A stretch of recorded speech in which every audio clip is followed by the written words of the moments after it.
అనంతపురం జిల్లా కళ్యాణదుర్గానికి 2.5 ఏళ్లలో BTP project పూర్తి చేసి 114 చెరువులకు నీరందిస్తాన్నారు కళ్యాణదుర్గం కూటమి అభ్యర్థి అమిలినేని సురేంద్రబాబు. ఈ ప్రాంతాన్ని సస్యశ్యామలం చేయడమే తన జీవిత లక్ష్యమని ఆయన అన్నారు. జిల్లాలోని కంబదూరు మండలంలోని పలు గ్రామాల్లో ఆయన రోడ్ షో నిర్వహించారు. కూటమి మేనిఫెస్టోని అమలు చేయడమే కాకుండా స్థానిక సమస్యల పరిష్కారానికి కృషి చేస్తానని తెలిపారు.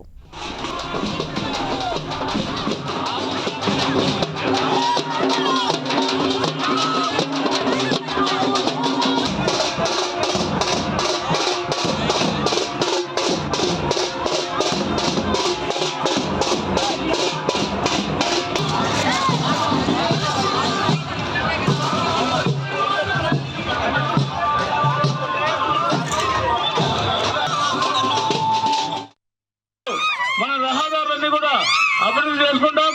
అన్ని రోడ్లు కూడా తార్ రోడ్లుగా వేసుకోవాల్సిన అవసరం ఎంతైనా ఉంది. ఎవరైనా హాస్పిటల్ పోవాలనుకున్నా బాలింతలు కావచ్చు, గర్భిణీ స్త్రీలు కావచ్చు, పిల్లలు కావచ్చు, లేదా ముసలి వాళ్ళు కావచ్చు, ఏదైనా పోవాలనుకుంటే మనకు రావాల్సిన అంబులెన్స్ కూడా రావడం లేదు. ఆర్టీసీ బస్సులు అందుకనే రావడం లేదు. పిల్లలు చదువులకు స్కూల్కి పంపించాలంటే కూడా తీవ్రమైన ఇబ్బందులు పడుతున్నారు. కాబట్టి ఒకటే చెప్తున్నా, నేను ఏదైతే వచ్చానో పని చేయడానికి వచ్చానో, అభివృద్ధి చేయడానికి వచ్చానో, అలాగే మనకి ఏదైతే చెరువులకు నీళ్లు కావాలో మీ చెరువుకు కూడా నీళ్లు కావాలి. గొల్లపల్లి చెరువు కూడా, ఆ చెరువు కూడా రాబోయే 2 సంవత్సరాల్లో మన చెరువు కృష్ణా నదీ జలాలతో నింపే బాధ్యత తీసుకుంటారని సభాముఖంగా తెలియజేస్తున్నా. అందరూ కూడా రాబోయే 13వ తారీఖు ఇంకా కేవలం 7 రోజులు 6 రోజులు మాత్రమే ఉంది. మీరందరూ గుర్తు పెట్టుకోవాలి.